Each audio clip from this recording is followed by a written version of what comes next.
नमस्कार प्यारे मित्रों। ओशो के प्रवचन में अक्सर एक कहानी का जिक्र होता है जो मुझे बहुत अच्छी लगती है। वो मैं आपके सामने आज सुनाना चाहती हूँ कि एक राजा रहता है, उसके 3 राजकुमार रहते हैं। राजा जब वृद्ध हो जाता तो वो सोचता है कि किन 3 पुत्रों में से कौन ज़्यादा सक्षम है जिसको मैं ये राजगद्दी सौंपूँ। तब वो अपने जो गुरु थे, एक फ़कीर थे, उनके पास जाके पूछते हैं। तो वो फ़कीर बोलते हैं कि आप एक काम करिए, एक तीर्थ यात्रा पे निकल जाइए और अपने तीनों पुत्रों को आप 100-100 गिन्नियाँ दे के जाइए और एक-एक राजमहल खाली दे के जाइए और उनसे बोलिए कि जब मैं लौट के आऊँ तो इस 100 गिन्नियों से तुम उसमें कुछ करना। राजा बोलता ठीक है। वो वापस अपने राजमहल में आता, अपने तीनों पुत्रों को बुलाता है और कहता है कि मैं बाहर तीर्थ यात्रा पे जा रहा हूँ, जब मैं लौटूंगा तब तक तुम ये 100 गिन्नियाँ रखो और इसी 100 गिन्नियों से तुम इस राजमहल में कुछ करना। और राजा तीर्थ यात्रा पे निकल जाता है। जो राजा का पहला राजकुमार रहता है वो सोचता है कि इतने 100 गिन्नियों से इतने बड़े राजमहल को मैं कैसे भरूँ। तो एक काम करता हूँ, पिताजी कुछ बोल के तो नहीं गए कि किस चीज़ से भरना।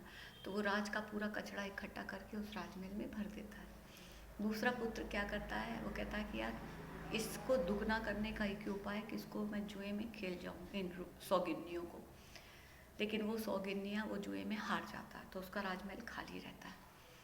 तीसरा पुत्र क्या करता है ये आपको मैं राजा के वापस आने पे ही बताऊंगी। अब जब राजा लौट के आता है तो अपने पुत्रों को बुलाता है और बोलता चलो दिखाओ तुमने उन 100 गिन्नियों का राजमहल में क्या उपयोग किया।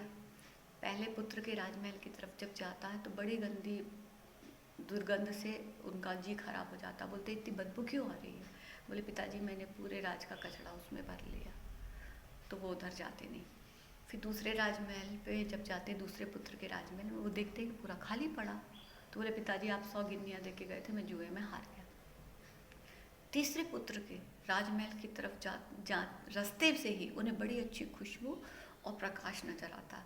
जब अंदर जाते तो देखते पूरे जगह अगरबत्तियाँ लगी हुई हैं और दिए लगे हुए हैं। वो दियों से जगमगा रहा था वो राजमहल। तो आपको बोलने की ज़रूरत नहीं है कि उन्होंने किसे राजगद्दी सौंपी होगी।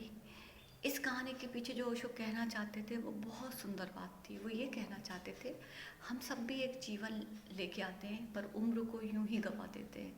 कुछ लोग इस जीवन में निंदा, चुगली, ईर्ष्या, क्रोध इन्हीं चीज़ों से भरते रहते हैं और जीवन भर कचड़ा भर के ही चले जाते हैं।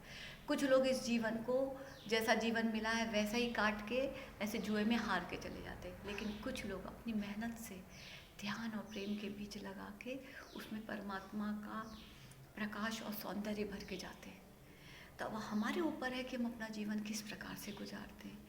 तो इस कहानी की जो पीछे जो एक बहुत सुंदर संदेश छुपा है उसको हम सबको ग्रहण करना चाहिए। और हम भी जब इस जीवन से विदा हों तो कुछ परमात्मा की सुगंध और सौंदर्य लेके जाएं।